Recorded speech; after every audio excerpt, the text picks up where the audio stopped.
our new series is titled Upside Down Kingdom. At ang subtitle natin ay Lead, Humbly. Sabi sa tanong mo, humble lang tayo. Humble lang tayo. So, ang key verse natin for our series is Matthew chapter 23 verse 12. So, kamisado niyo ba ito? Ano? Kamisado niyo na? Sasabi, ano? Sige. For those who exalt themselves will be humbled. Those who And humble for those who themselves will be exalted. Yan. Ano? So, kaya siya upside down, ano? Reverse yung mindset, yung principle sa kingdom ng Panginoon, reverse. Ano? Kung gusto mo tumaas, magpamababa ka. Kung gusto mo na, kung ikaw na may nagmamataas, ibababa ka ng Panginoon. Ano? So, ang principle natin sa kingdom, kailangan ang hinahanap ng Panginoon yung puso natin, laging humble. Ano? Tinitignan ng Panginoon yung humility sa lahat ng ating ginagawa.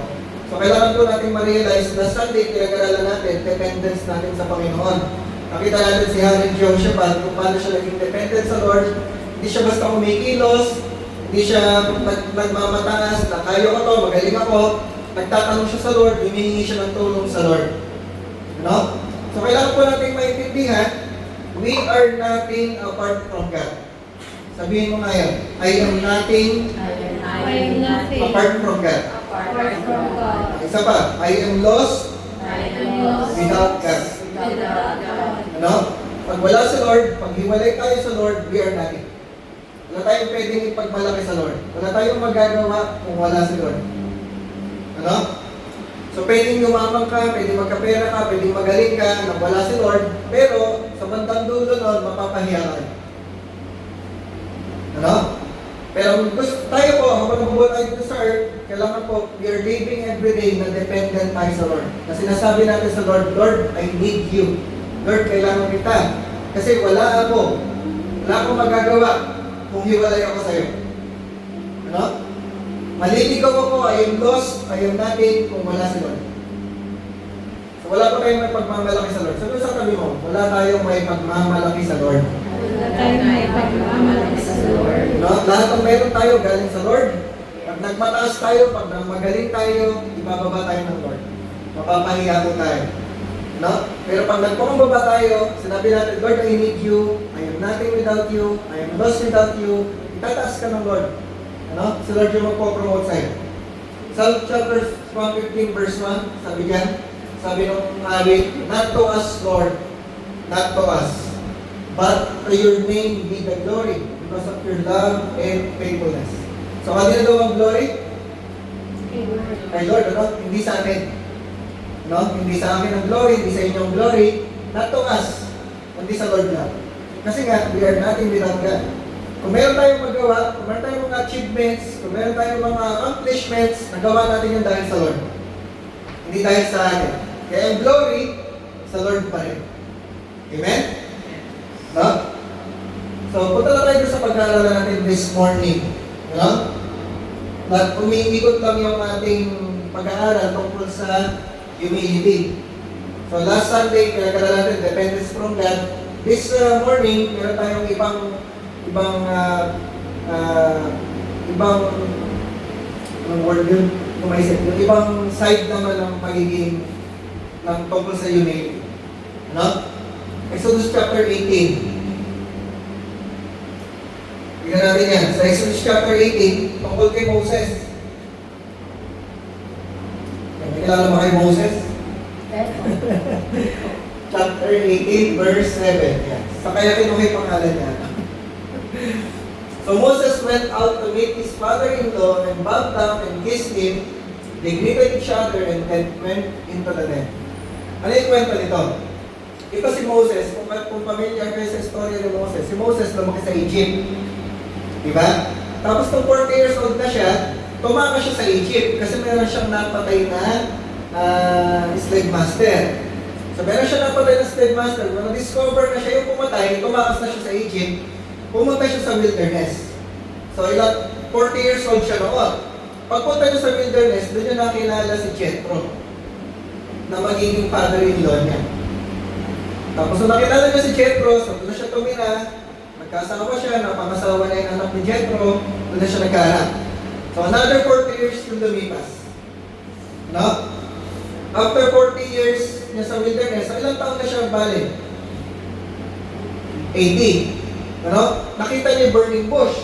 So sa pinausap siya ng Lord doon sa burning bush, sabi ng Lord sa kanya, pumunta ka ng Egypt, bumalik ka sa Egypt, palayain mo yung Israel sa Egypt. So lumabas na sila sa Egypt. Nakalabas na sila sa Egypt, hinati yung dagat, ano? Tapos napunta na sila sa isang lugar na napatay na yung army ng Egypt dun sa dagat. Dito na nagkita na uli sila ni Jethro. Nasundan natin? So 8 years old na si Moses dito, nagkita uli sila nung kanyang father-in-law. Sabi niya, Moses told his father-in-law about everything the Lord had done to Pharaoh and the Egyptians for Israel's sake, and about all the hardships they had met along the way, and how the Lord had saved them. No? Siyempre, pag nakita kayo, kwentuhan. No? Kwento ni Moses, ano ba? Ito, nahami yung dagat, naging tubo yung ilog, ano? Nakwento niya siguro yun. Nagkaroon ng puro palakad, nagkaroon ng kadiiman, nakwento niya siguro yung 10 plagues. No? Kinuwento niya lahat yung mga nangyayari sa Egypt, tsaka yung habang naglalakbay sila pupunta sa wilderness. Ano? Nung lumabas ng Israel sa Egypt. Tala tayo sa susunod na verse. Verse 13. So nakita na sila. Nagkwento, kumain, di ba? The next day Moses took his seat to serve as judge for the people. And they stood around him from morning till evening. When his father-in-law saw all that Moses was doing for the people, he said, "What is this you are doing for the people? Why do you alone sit as judge while all these people stand around you from morning till evening?" Nakita niyo yung istorya? Nung sumunod na araw, nakaupo si Moses na judge, lahat ng mga tao, lahat ng concern nila, lalapit kay Moses. Pag meron kang concern, meron kang problema, meron kang situation, lalapit ka kay Moses. Kailan? Ilang milyon to? Ano? So kung pupunta ka doon, pipila ka. Sanda niya? Pag may naman na sa pila mo, hihintayin mo yun. E paano kung gabi na?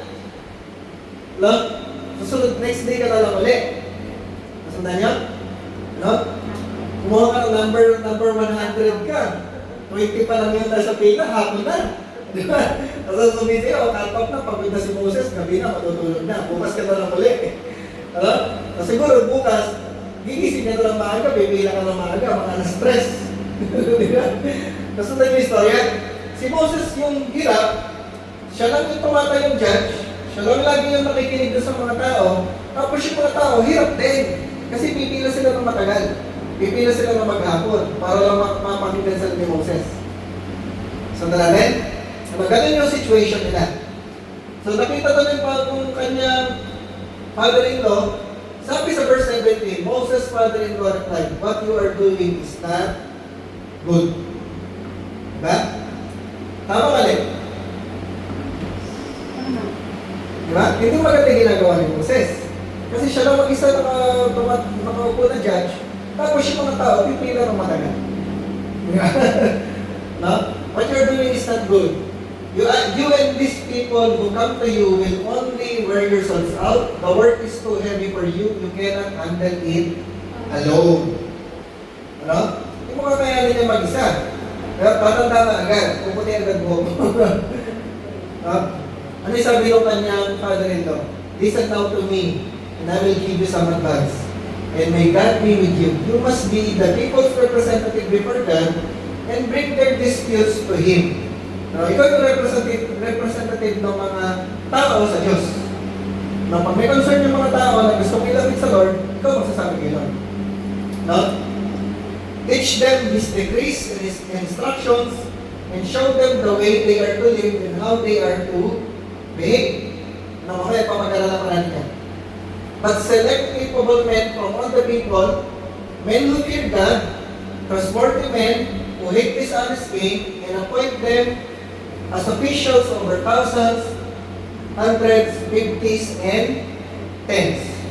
No? Pili ka daw ng mga tao na magiging leader sa mag-10, leader ng 50, leader ng 100, leader ng 1,000. Ano? So, hahatiin yung trabaho. Yun yung sinasabi ni Jethro. Yun yung sinasabi ng father-in-law niya. Hatiin mo yung trabaho. Huwag po ikaw lang. Sabi sa tabi mo, magpuri ikaw. Mapapagod tayo yan, di ba? Tapos, have them serve as judges for the people at all times, but have them bring every difficult case to you. The simple cases, they can decide themselves. That will make your load lighter because they will share it with you. No? If you do this and God so commands, you will be able to stand the strain, and all these people will go home satisfied. No? Sabi ng kanyang father-in-law, pili ka ng leader ng 10, leader ng 50, leader ng 100, leader ng 1,000. Tapos, pag mayroong concern yung mga tao, doon lalapit siya doon sa leader ng 10. No? Yung mga simple cases, kaya na nila yun. Pag hindi kaya ng leader ng 10, tataas sa leader ng 50. Pag hindi kaya ng leader ng 50, tataas doon sa leader ng 100. Pag hindi kaya, sa leader ng 1,000. Pag hindi pa rin kaya, tsaka pala kay Moses. So, so ang laki ng yung trabaho na mawawala kay Moses. Tapos yung mga tao, hindi sila pipila ng matagal. So, so ang ginawa ni Moses? Sabi niya, Moses listened to his father-in-law and did everything he said. No? So yun yung pag-aaralan natin. Title natin this morning ay Open Mind, Open Heart. Sabihin natin ang malanas, Open Mind, Open heart. Open heart. No? Bakit open mind, open heart? Kasi ang pag-aaral natin this morning is about being teachable. Ano? Pagiging teachable. Ito yung isang side ng humility na pag-aaral natin. Last Sunday, we talk about pag-humble, ang isang taong humble, dependent siya sa Lord. Hindi siya nagmamataas. Ay, kaya ko to. Ay, magaling ako. Hindi, magtatanong tayo sa Lord. Hindi tayo tulong sa Lord. No, hindi tayo gagawa ng hakbang nang hindi nagtatanong sa Lord, nang hindi nagpe-pray, nang hindi nakikipag-usap sa Lord, nang hindi nagbabasa ng Bible. No? So every step na gagawin natin, nagdedepende tayo sa Lord. This morning, pag-oralan natin, pagiging teachable. Isang side ng pagiging humble na tao ay teachable siya. Ano? Pwede siyang turuan. Ano? Itong kwento na nakita natin kay Moses. Ano? Ilang taon na si Moses nung nakita sila ni Jethro ulit? 18 years old. 18 years old ka na, pero pwede ka pa rin makinig. So natin? 80 years old ka na, pero natuturuan pa rin. 80 years old na, pero nabibigyan pa rin ng advice. Kasi si Moses, meron siyang open mind, open heart. Ano? So kailangan po, laging bukas yung mind natin, laging bukas yung heart natin, para pwede tayo turuan, para teachable tayo. Ano? Nakinig siya sa advice ng kanyang father-in-law, nagkaroon siya ng mga changes sa leadership, ano? Naging magaan yung trabaho niya, yung ginawa niya, yung change na ginawa niya, naging blessing sa kanya, kasi gumaan trabaho niya, naging blessing din sa mga tao. Kasi yung mga tao, hindi napipili ng patayan. Hindi na maghihintay ng ilang araw para mapakinggan lang ni Moses. Kasi nasosolve yung mga problems nila, nasosolve yung mga situations nila, nang hindi mo kailangan pumila ng matagal. Nawa natin? Ano? So yung change, yung pagiging teachable, nagkakaroon ng change, yung change nagiging blessing. No? Ito importante na kailangan po natin maintindihan. Pag teachable ka, yung life mo nabe-bless din yung mga tao na sa paligid. Ano? Sabi sa tabi mo, maging teachable tayo. Maging teachable tayo. Ano? Ano yung sabi kay Moses? Numbers chapter 12 verse 3. Sabi niyan, now Moses was a very humble man. No? More humble than anyone else on the face of the earth. Natin yung kwento, natin yung description kay Moses, ano? A very humble man. 80 years old na, humble pa rin. Ano? Sana ganun tayo, ano? Pagdating natin ng 80 years old, kung abutin ba natin? Diba? Humble pa rin tayo. Nasundan natin? So, paano tayo magiging humble? Diba? paano tayo magiging humble, paano tayo magiging teachable. Ano dapat yung mindset natin na kagaya ng mindset ni Moses? Ano? Paano tayo magkakaroon ng open mind, open heart? Ano yung dapat na meron tayong pag-aaral ng tatlong principles, tatlong mindset na dapat iniisip natin para maging teachable tayo. Una, number one, I have limitations. I have limitations. Sige, sabihin mo, I have limitations. Limitations. Ano? May limitation tayo. Kahit na 80 years old ka na, kahit magaling ka na, kahit matalino ka na, may limitation ka pa rin. Hindi natin kayang gawin lahat. Hello? Yes. Ano? Hindi natin alam lahat. Kahit marami kang alam, meron ka pa rin hindi alam. So natin? Ano? So kailangan teachable tayo. Sabi sa verse 17, Moses' father-in-law replied, what you are doing is not good. Pag teachable tayo, marunong tayo makinig, marunong tayo humingi ng advice, makikita natin na may mga ibang tao na gagamitin si Lord para magsabi sa atin, ano yung mga not good sa ginagawa natin? Ano yung mga not good sa buhay natin na pwede pong ma-improve, pwede pong mabago? Ano? At pag marunong tayo makinig, yung mga not good sa life natin, yung mga not good sa na ginagawa natin, magiging good. No? So, the work you're doing is not good. You and these people who come to you will only wear yourselves out. The work is too heavy for you. You cannot handle it alone. No? Ito yung mga pinoint out ni Jethro, ng kanyang father-in-law. Masyadong mabigat yung trabaho, hindi mo kakayanin mag-isa. No? Kaya po, kailangan natin ng ibang tao. Sabi mo sa tabi mo, kailangan natin ng ibang tao. Kailangan natin ay Hindi kakayanin mag-isa. Ako po, gusto ko, 60 years old, hindi na ako senior pastor ng church. Hindi na ako pastor ng church. Ano? Pastor pa rin ako, pero hindi na ako yung mag-preach every Sunday. No, gusto natin, merong ibang mag-preach. Gusto natin, bukod kay Ate Bella, kay Ate Mike, merong ibang nakakanta. Bukod kay Mitch, meron ibang tutugtog. Gusto natin dumami tayo dito. Tapos, mahati yung trabaho. Hindi puro tayo lahat. Ano? Hindi puro kami. Ayoko nun. Kasi mamamatay ako. Ano? Kailangan merong ibang gagawa ng trabaho. No? Nire-recognize natin yung meron tayong limitations kasi magkakasakit ako. Nadating tayo, magkakasakit ako, may mangyayari sa akin. Kailangan merong papalit sa akin. No? So si Moses, okay na yung ministry niya. Okay na yung leadership niya. Nailabas na nga niya yung Israel sa Egypt eh. Diba? Ang dami niyang miracles na nagawa. Naating yung dagat, merong 10 plagues, nakapagpalabas siya ng tubig sa bato, nagpas lang yung bato, lumabas yung tubig. Ang dami ng accomplishments ni Moses. Ang dami na niyang mga achievements, pero mapapagod pa rin siya. Ano? May limit pa rin yung kaya niyang gawin. Ma-overwhelm pa rin siya ng work. Ano? Ma-burnout pa rin siya. At pag na-burnout siya, pati yung mga tao, magsasama. Pag nagkasakit si Moses, pumila yung mga tao ng 2 araw ka lang nakapila. No? Tapos kinabukasan, pipila ka ulit. Eh may sakit si Moses. Nako. Kailan kaya nagagaling si Moses? Kailan kaya ka makakapila ulit? Diba? Kung isang araw lang nagkasakit, pwede. Eh paano kung 1 linggo may sakit?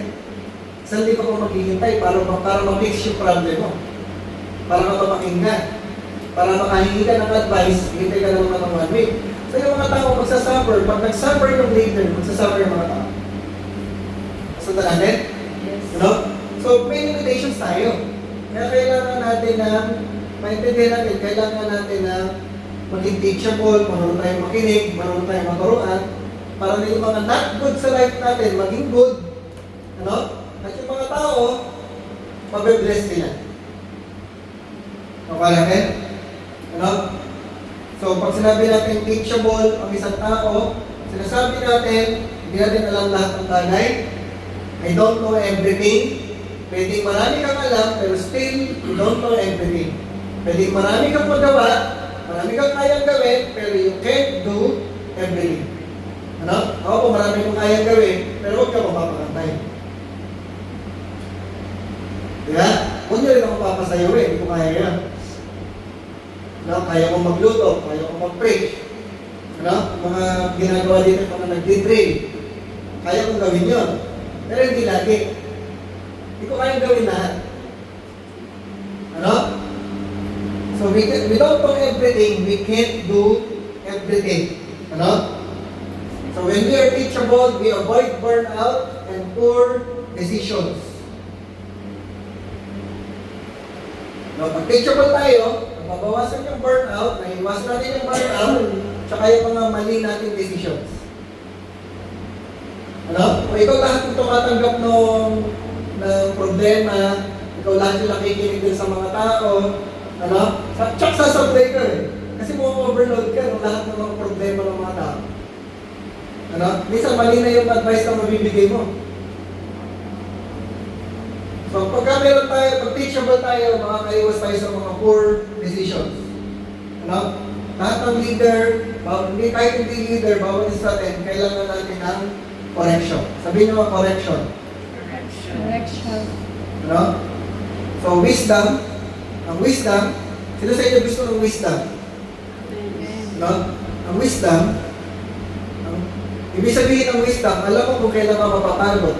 Alam mo kung kailan yung limit mo, hanggang saan na yung limit mo, ano yung hindi mo alam, ano yung hindi mo kayang gawin. Kailan mo kailangan humingi ng tulong, kailan mo kailangan mag-delegate, kailan mo kailangan magpasa ng trabaho, kailan mo kailangan magsabi ng no, hindi ko na kaya yan, hindi ako pwede dyan.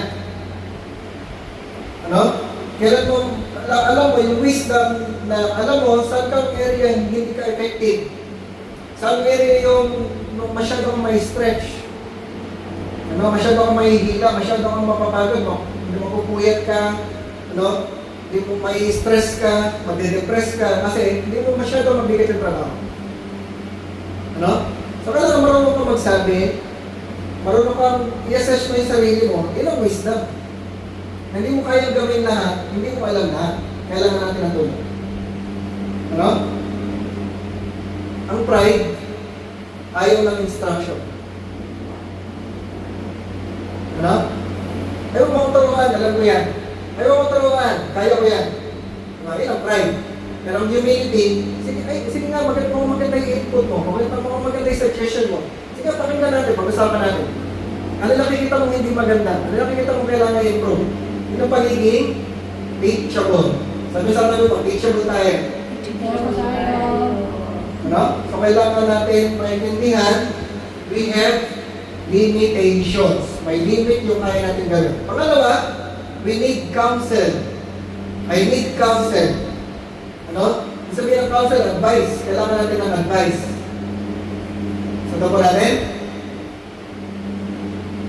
Verse 19, sabi sa Exodus chapter 18, verse 19, listen now to me and I will give you some advice, counsel. And may God be with you. You must be the people's representative before God and bring their disputes to Him.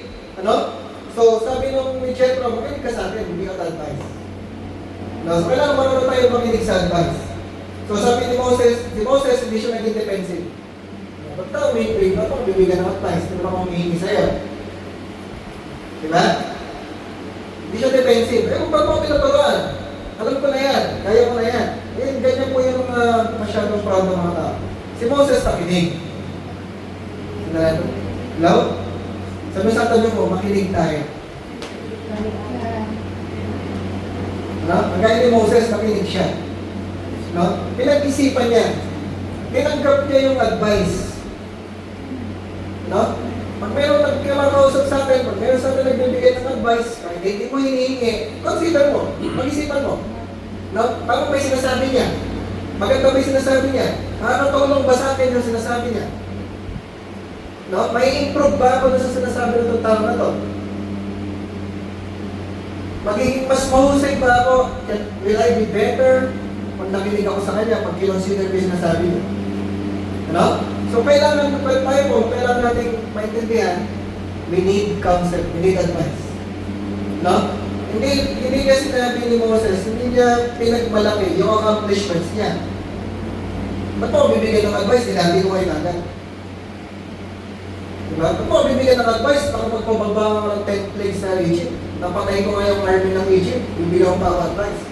80 years old na ako, bibigyan pa ako advice. Hello? Ako nga mismo kinakausap ng Lord. Magkaharap kami ng Lord, nag-uusap kami, tapos bibigyan mo advice. Nasundan natin? Ano? Kasi si Moses, humble. Si Moses, teachable. Hindi siya naging defensive na, ayaw ko bigyan ng advice. No? So, minsan po tayo, gumagamit si Lord, sabi sa tanong mo, gumagamit si Lord ng mga tao. Ano? Gumagamit siya ng mga tao para turuan tayo. Meron po kasi mga tao na, di ko alam ba't sa nila nakuha yun, na ang isip nila, ay hindi, kinakausap ko si Lord, diretso ako sa Lord. Diretso ako na yan. Babasa ko ng Bible, kakasapin ako ng Lord sa Bible. Ano? Yung sinasabi nila, kung meron tutulong sa akin si Lord, kausapin ako ng Lord. Pero kailangan ko lang kayo maintindihan, si Lord gumagamit ng ibang tao. Hindi sa Bible lang. Ano? Yes, of course, tuturuan tayo ng Lord pag nagbabasa tayo ng Bible. Tuturuan tayo ng Lord pag nagpe-pray tayo.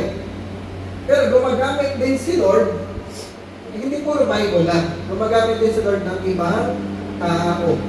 Ano? So, kailangan natin ng mga mentor. Diba? Minsan gumagamit si Lord ng mga mentor. Minsan gumagamit si Lord ng family.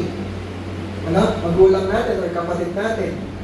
Minsan gumagamit si Lord ng mga leaders natin sa church. Pastor. Ano? Para turuan tayo. Minsan gumagamit si Lord kahit stranger. Pwedeng gamitin ng Lord para turuan tayo. Nakita mo lang sa kalsada, nakasakay mo lang, nakatabi mo lang. Ano? Pwede siya magbigay ng advice sa'yo. Pwedeng gamitin ng Lord para turuan tayo. Gusto na natin? Ano? Sabi ko, meron kaming mentor. Hindi lang isa. Ano? Meron kaming meron akong tatlong mentor na kinoconsider. Ano, si Pastor Jam, sa Pampanga, si Pastor Reggie, dito sa Malolos, tapos si Pastor Ian. At tapos si Pastor William pa pala. Apat pa. Pastor William, taga Malaysia. No? Yun yung mga kinoconsider ko na mentor. Bukod pa yung mayroon pang iba. Ano, si Bishop Ariel, Pastor Junel, mga kinoconsider ko ng mga mentor. Ibig sabihin ko yung mga tao na pag nagsalita, pinapakinggan ko. Kinoconsider ko, yung ba sinasabi niya, makakatulong ba sa akin? Yung ba sinasabi niya, makakapag-improve sa akin? Yung ba sinasabi niya, tama pa? Ano? Sila kinoconsider ko na mentor. Si Mama, may mentor yan, si Pastor Ekman. Umatid niya lagi ng upper room. No? So, kailangan po meron tayong mentor na pinapakinggan, na nagbibigay sa atin ng advice. Si Pastor Jam, pag meron kami questions, pag meron kami kailangan namin ng konsulta, sila natatanong namin. Pastor Reggie, ganito din, si Pastor Eva, ganito. Meron kami gusto i-konsulta, meron kami tanong, kasi may limitations tayo. Meron tayong malalapitan, may hinga ng advice, ano? Tapos i-consider natin, okay ba yung sinabi niya? Ano? Hindi tayo lumalapit sa ibang tao para kumuha ng simpatya. Para kumuha ng pag-agree sa gusto natin. Meron kasi mga gano'n, ano? Yung naghahanap ng mga nakakausapin, kasi naghahanap lang ng may mag-agree sa kanya. Ano? 10 kinausap, siyang hindi nag-agree. Pag may nag-agree isa, ay tama yung inisip ko. Ano? May kilala tayong gano'n. Ano? Naghahanap lang ng mag-agree. May nag-agree sa akin kasi may kinausap pa pag-isa. Hindi natin alam. 10 yung kinausap na yung siya, hindi nag-agree. Di ba? May mga talagang gano'n. Kaya lang humahanap ng kausap. Ako po, marami lang pumausap sa akin. Diba? Kala mo hinihingi ng advice, pero gusto lang mag-agree ka doon sa decision niya. Kasi meron na siyang desisyon. Meron na siyang iniisip na tama. Hinihintay lang niya mag-agree ka. Diba? Pag hindi ka nag-agree, hahanap mo lang yun ng ibang kakausapin na mag-agree sa kanya. Magkagaroon, teachable, hindi. Hindi, di ba? Kasi naghahanap na siya ng mag-agree sa kanya.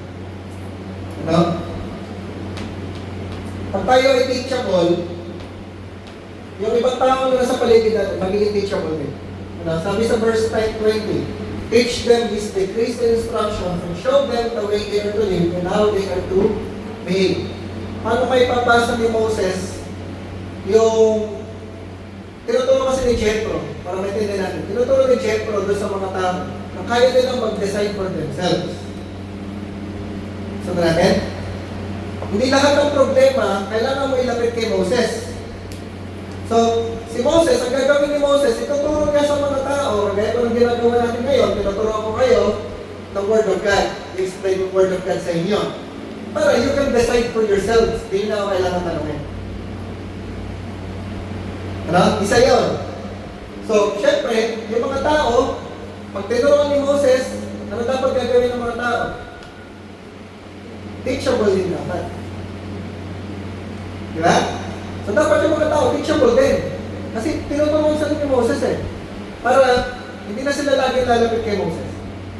Tapos, hindi lang yun, isa yun, yung mga tao, pangalawa, tuturuan niya yung mga leader. Leader ng 10, leader ng 50, leader ng 100, leader ng 1,000. Tuturuan niya yun. Ano? So, kailangan itong mga leaders na to, teachable din. Para sila, isi-share nila yung work ni Moses, sila, kaya nilang mag-decide for the people. So, yung sobrang difficult lang, hindi na mapupunta kay Moses. No? Pero hindi na matuturuan yung mga tao pag siya mismo hindi teachable. Kasi gagalahin lang siya ng mga tao. No? Pag mo tinuturuan, ikaw na ayaw mo magpaturo. Diba? So, makakapag-mentor tayo. Bago tayo makapag-mentor, kailangan muna natin tayo mismo mini-mentor. Marami? Bago tayo makapag-advise sa ibang tao, kailangan ikaw din nakikinig sa advice. Bago tayo makapagturo sa ibang tao, kailangan tayo din nagpapaturo. Sundan ko natin. Pero pag teachable tayo, may mga tao din na magiging teachable kasi sinusundan tayo, ginagaya natin. Ano? So when we are teachable, we gain wisdom faster than learning only from experience.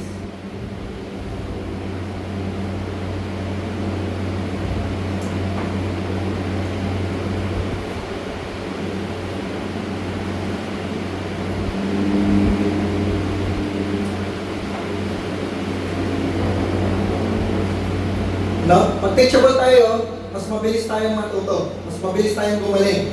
Ano? Faster than experience. Kasi pwede naman eventually, ano? Sundan natin. Nangginig kaya? Pwede eventually, ma-realize ni Moses, parang may mali sa ginagawa. Di ba? Kaya lang, matagal pa yun.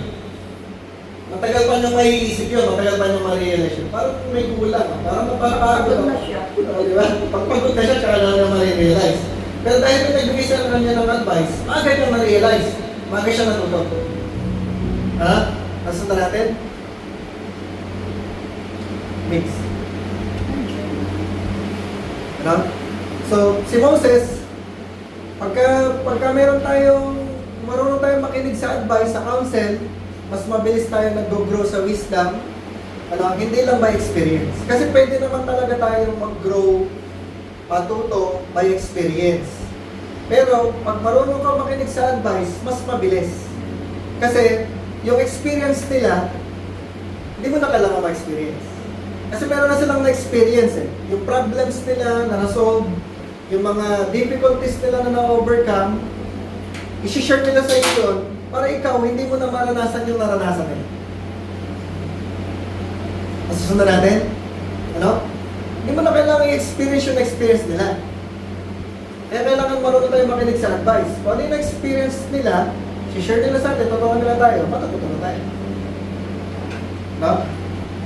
Sa pangatlo, so kailangan po natin, tayo po mga teachable, para tayo tumanggap ng input.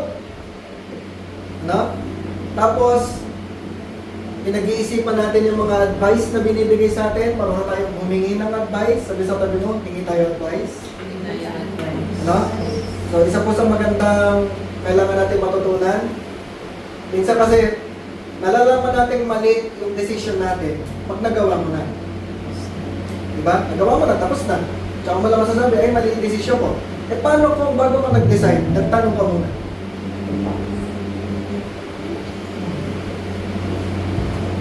Hello? Yan. Paano kung bago ka nag-decide, nagtanong ka muna? Hindi mo na kailangang hintayin na ma-realize mo na mali pala yung decision mo. Kasi nagtanong ka na agad. No? Tapos, kailangan natin maintindihan din na pwede tayo kausapin ng Lord through other people. No? Unang dependence natin sa Lord. Pero si Lord, gumagamit ng ibang tao na pwede natin hingan ng advice. Pwede gamitin ng Lord para turuan tayo. Okay. Pangatlo, na kailangan natin maging mindset para tayo maging teachable.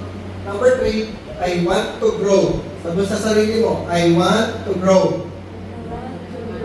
So, pag na-realize mo, meron akong limitation, magiging teachable ka. Pag na-realize mo, kailangan mo ng advice, kailangan mo ng counsel, magiging teachable ka. At pangatlong reason, para maging teachable ka, isipin mo, I want to grow. Gusto ko mag-grow. I want to be better. I want to improve. Ano? Pag gusto mo mag-grow, gusto mo maging better, gusto mo mag-improve, magiging teachable ka. Ano? Gusto mo na makorek, gusto mo na mabawasan yung mga not good sa life mo, magiging teachable ka. Sundan mo namin? Ano, may natutunan tayo? Yes. Yan, sa lesson ako. May natutunan tayo? Yes. Yan. No? Teachable mo tayo? Yes. Yan. Sabi dyan, but select capable men from all the people, men who fear God, trustworthy men who hate dishonest gain, and appoint them as officials of the thousands, hundreds, fifties, and tens. Have them serve as judges for the people at all times, but have them bring every difficult case to you. The simple cases they can decide themselves, that will make your load lighter, because they will share it with you. No? So si Moses, nakinig siya sa advice ni Jethro, pumili siya ng mga leaders, ng 10, 50, 100, tsaka 1,000, na tumutulong sa kanya sa ginagawa. No? Dahil doon, si Moses mas lumakas. Kasi napapahinga na siya. No? Mas lumakas siya, yung mga tao, mas natutulungan yung mga tao.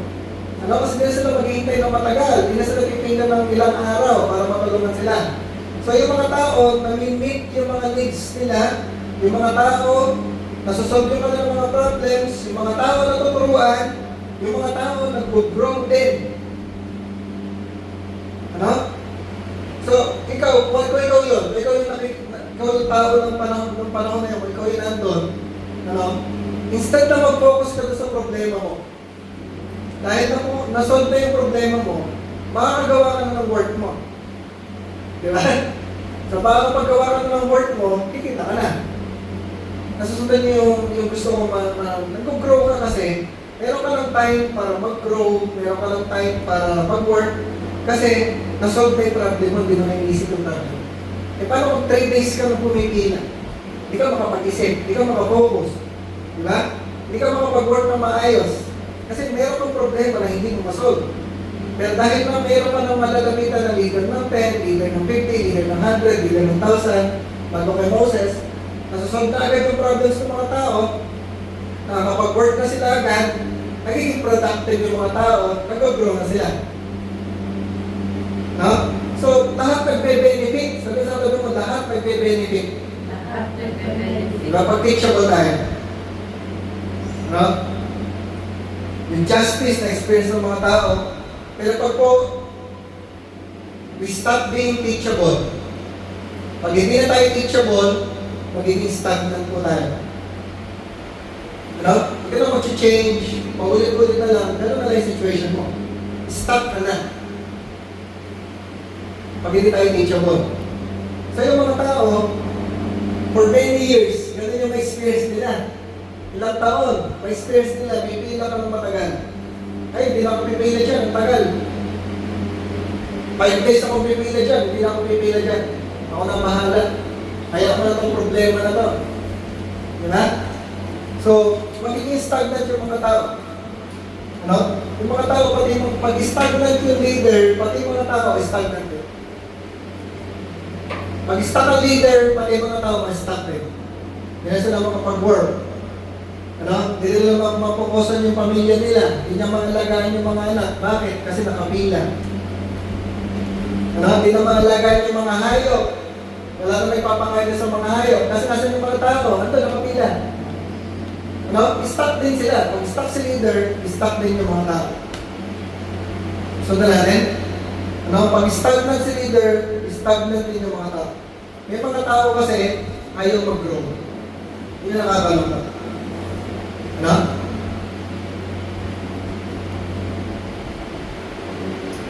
May mga tao talaga na ayaw mag-grow. May mga tao naman na gusto mag-grow, pero ayaw ng hard work. Diba? Kagaya sa mga estudyante. Ano tatalino ng mga estudyante? Kailangan mag-aral. Diba? Kailangan mo magbasa ng books.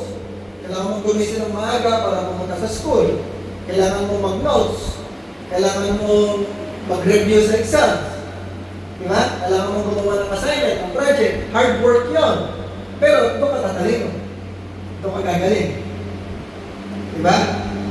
So meron iba gusto ng work, gusto mag-grow, pero ayaw ng hard work. Yung iba ayaw ng mag-grow. Ano? Pero tayo iba. So doon sa mo iba ka. Kasi gusto natin mag-grow. Ano? Yung iba naman, sobrang proud. Sobrang proud na. Hindi, alam ko na yan. Magaling na ako. Hindi ko na kailangan mag-grow. Di ba? Ano ka siguro? Ano ka si Lord? Yan. Hindi mo na kailangan mag-grow. Kasi alam mo na lahat, magaling ka na, ayaw mo nang gawin lahat. Walang ganon. Pero meron iba iniisip nila, ganon sila. Ano? Pag ganon po tayo mag-isip, tayo mag-grow. Pag ganon tayo mag-isip, tayo magiging teachable. No? Kailangan po tayo maging humble lang. Sabi mo, humble lang tayo. Di ba? Ano? So dahil sa ginawa ni Moses na pinasa niya yung trabaho, share niya yung trabaho sa ibang tao, meron siyang mas maraming time. Sundan natin? Pag meron kang mas maraming time, anong gagawin mo pag gusto mo mag-grow? Diba? May time ka lang mag-aaral. May time ka lang na mag-grow. May time ka lang na mag-focus na matuto pa ulit. Nasundan natin? Diba? So pag napabawasan yung trabaho mo, kasi nagde-delegate ka, nagpapasa ka ng trabaho sa ibang tao, meron kang mas maraming time para mas mag-grow pa, para mas mag-aral pa, para maka-attend ka ng mga seminar, makapagbasa ka ng books, di ba? Para makapag-aral ka ng Bible, para makapag-pray. So dahil mas marami kang time, so for example, sa bahay, hindi ka gagawa ng lahat ng trabaho sa bahay, ikaw yung parent. Pasa mo sa anak mo, pag-urongin mo siya, paglinisin mo siya ng bahay. So dahil meron kang free time, dahil hindi na ikaw yung mag-uurong, hindi na ikaw yung maglilinis ng bahay, meron ka ng time para mag-devotion. Di ba? Meron ka ng time magbasa ng Bible. Meron kang time makinig ng preacher sa YouTube. So, yung extra time mo, nagagamit mo to grow pa. Yung extra time mo, nagagamit mo to learn pa. Kasi marunong tayo mag-delegate. Ano? Next time, marunong naman yung anak natin magluto. Para sa nila naman magluluto. Nasunod po natin? Ano? So, ganun yung benefit. Pagka marunong tayo mag-grow, teachable tayo, tapos na ipapasa natin yung natututunan natin sa ibang tao. Nababawasan yung trabaho natin, mas meron tayong time to grow pa, to learn pa. At pag nag-grow ka pa, nag-learn ka pa, meron ka pa uling maituturo sa iba pa. Ano? So, nadadagdagan yung alam mo, yung tinuturo mo sa ibang tao, madadagdagan din. So, pag nag-grow ka, yung tao na tinuturuan mo, mag-grow. Nasusunod natin? So, ang ganda ng pagiging teachable. Kaya pag teachable tayo, yung mga tao na sa paligid natin, magiging teachable din. Nag-grow tayo, nag-grow din sila. Sundan natin? No? Kaya po importante na teachable. Ano? Marami pong plano si Lord sa life natin. Marami ko gustong gawin si Lord sa life natin. Diba? Nung nagsimula tayo ng this year, nasabi natin, better year, better life. So, doon sa tabi mo, better year, better life. No? Yun yung gusto ng Lord sa atin. Magkaroon tayo ng better year, better life. Maraming plano si Lord sa life natin. Kaya lang, may mga areas ng life natin na hindi pa pwedeng gawin ng Lord unless na mag-grow tayo. Natindihan mo natin yun? Ano? May mga plans na gusto si Lord sa life natin na hindi pa niya magawa, hindi pa niya maibigay, Kasi hindi tayo nag-grow.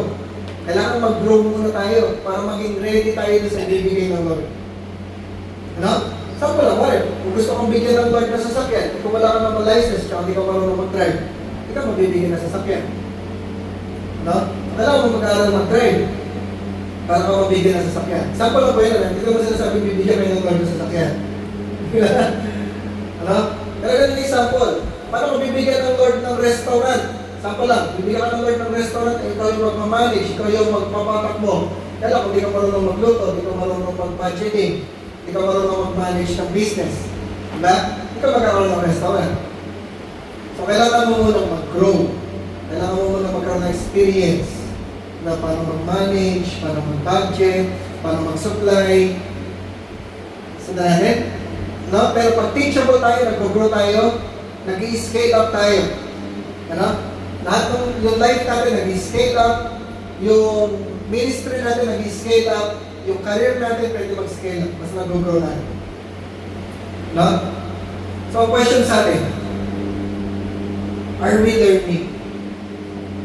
Diba? Yung everyday, lumilipas yung kada araw, kada linggo, kada buwan, are we learning? Are we growing?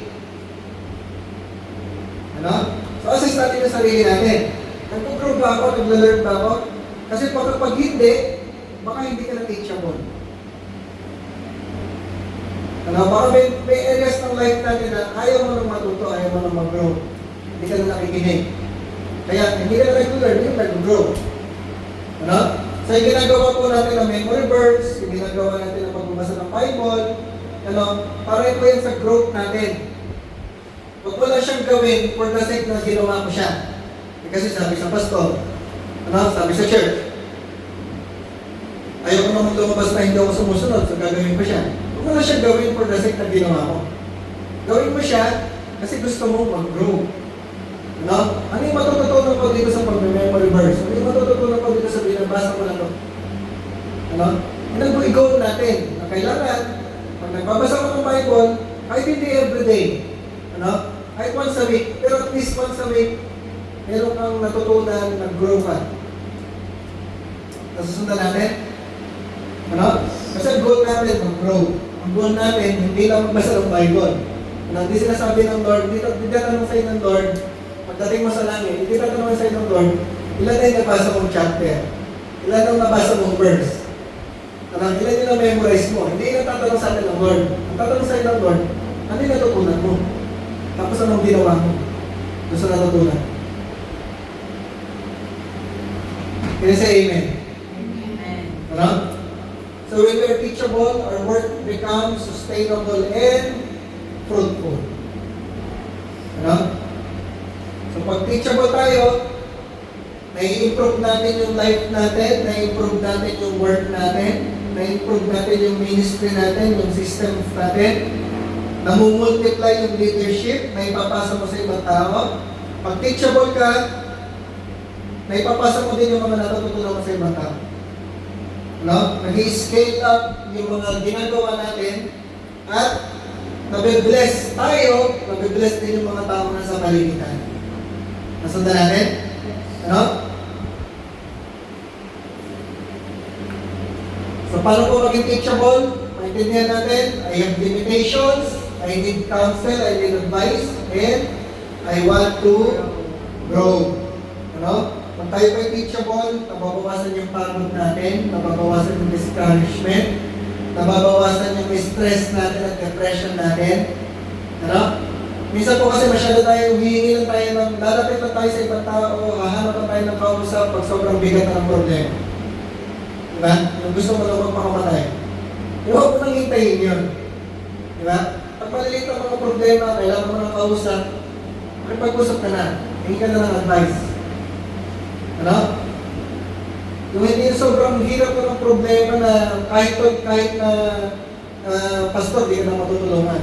Kailangan mo na ng gamot, kailangan mo na ng psychiatrist, kailangan mo na ng professional para matulungan ka. Yung kasi yung pinapalala pa eh. Di ba? Pinapalala pa bago humingi ng tulong. So kung kailangan natin ng tulong, maliit pa lang, hindi na tayo ng tulong. Ano? So nakakabawas ng problema, nakakabawas ng pagod, ng stress, pag teachable tayo, lumalago tayo sa wisdom, tayo nag-grow, nagkakaroon tayo ng nagiging mas matalino tayo sa decisions, nagiging mas matalino tayo sa decision making. Ano? Pagka teachable tayo. Pwede kasi nakikita mo dalawang options lang. Pero pag teachable ka, pwede ka pa magkaroon ng third, fourth option. Pag marunong ka humingi ng advice. No? So, kung matalino tayo, tapos mas mai-improve natin yung sarili natin, nakakatulong din tayo sa ibang tao. Kasi pag hindi ka puro problema, bawas yung problema mo, mas pwede kang tumulong, mas ready kang tumulong sa iba. No? Pag inisip mo lagi, paano kung tutulong sa iba? Puro mga problema, ang dami ko iniisip, ang dami ko kumukulo sa isipan ko, hindi ako makatulog. Paano pa ako tutulong sa iba? Diba? Pero pag nababawasan yung problema mo, kasi teachable tayo, pwede kang magamit ng Lord para ikaw naman yung magbibigay ng advice sa iba, ikaw naman yung tutulong sa iba. No? Normal po na makakaranas tayo ng problema. Normal na makakaranas tayo ng mga difficulties, mga challenges. Normal mako-frustrate tayo. Normal may stress. Normal na nagma-depress. Pero ang hindi normal, yung hindi tayo hihingi ng tulong. Ang hindi normal, yung hindi tayo makikinig sa advice. Ang hindi normal, yung hindi tayo naggugustuhin na makalabas dun sa problema. Sundan mo natin? No? Panghuli na lang, Matthew chapter 18, verse 1 to 4. Sabi ni Jesus, at that time the disciples came to Jesus saying, who then is the greatest in the kingdom of heaven? Sabi niya, greatest. Greatest. No? Then Jesus called the little child to him, set him in the midst of them, and said, assuredly I say to you, unless you are converted and become as little children, we will by no means enter the kingdom of heaven. No? Therefore, whoever humbles himself as this little child is the greatest in the kingdom of heaven. Ano? So, hindi yan NIV, NKJV yan. So, yan po yung ating memory verse. Matthew 18 verse 1. Whoever humbles himself as this little child is the greatest in the kingdom of heaven. Ano? Sino yung pinakamagaling? Ano sinasabi ni Jesus? Sino yung pinakamagaling? Yung humble. Ano? Hindi yung magaling ka kasi ang dami mong alam. Hindi yung magaling ka kasi kaya mong gawin lahat. Ang magaling sa kingdom ng Lord, yung humble. Na, kagaya ng little child. Ano yung little child? Kasi yung little child ay teachable. Ano? So, gano'n po yung maging mindset po natin. Ang greatness po, hindi sa galing, hindi sa dami mong kayang gawin, kundi sa pagiging teachable. Si Moses, pinili na siya ng Lord, ang dami nilang accomplishments, ang dami nilang nagawa, pero teachable pa rin. Nakikinig pa rin sa advice. Ano? Nag-grow pa rin, kahit 8 years old na. So pag teachable ang heart natin, open ang heart, teachable ang heart, nag-grow ang heart, ano? Nagiging blessing tayo sa ibang tao. Pag nag-grow yung heart natin, open yung heart natin, magiging open din yung mind natin. Yung mind natin, mas tumatalino, mas nagiging gold mind. Yung ating mind. Ano? Dumadami yung laman na pwede natin gamitin to help other people, to bless other people. Can you say amen? No? Sige po, tayo lahat. Tayo po yung manalangin. No? Kailangan po, i-develop natin sa sarili natin yung pagiging teachable. I-carry po natin yung meron tayong teachable heart. Meron tayong teachable spirit. Ang mindset po natin, meron tayong limitations. We can't do everything. We don't know everything. Ano, kailangan natin ng advice, kailangan natin ng counsel, at gustuhin po natin palaging mag-grow. Ano? Tayo po manalangin. Lord, we just thank you, Panginoon, sa buhay po ng bawat isa na narito na ginagawa mong teachable. Thank you, Lord, for opening our hearts, for opening our minds. Thank you for making us realize na meron kaming limitations. Kailangan namin ng advice, kailangan namin ng mentor, Kailangan po namin ang tutulong sa amin to make better decisions. Kailangan namin ng mga tao na magsasabi sa amin ng mga things na not good in our life. Para po kami mag-improve, para kami maging better. And Lord, we are committing this day, sinasabi po namin, Panginoon, we want to grow. We want to improve. We want to be better. Hindi lang for ourselves, kundi for other people. We want to help other people. We want to minister, to serve other people. Gamitin niyo po kami to advance your kingdom. Magagamit po lang kami, maging useful lang po kami sa inyong kingdom when we are teachable, when we are growing, when we are humble. Thank you, Lord, that you are raising up a new generation ng leaders, ng servants mo, na humble, na teachable, na dependent sa inyo. Patuloy po kami gamitin to advance your kingdom. Gamitin niyo po kami so that more people will know you, more people will experience your love, more people will be blessed. Thank you, Lord God. We honor you and we love you. We pray all of this in the name of the Lord Jesus Christ. And everybody say, Amen. and ito, palawakan ni Lord. Praise God. Sige po.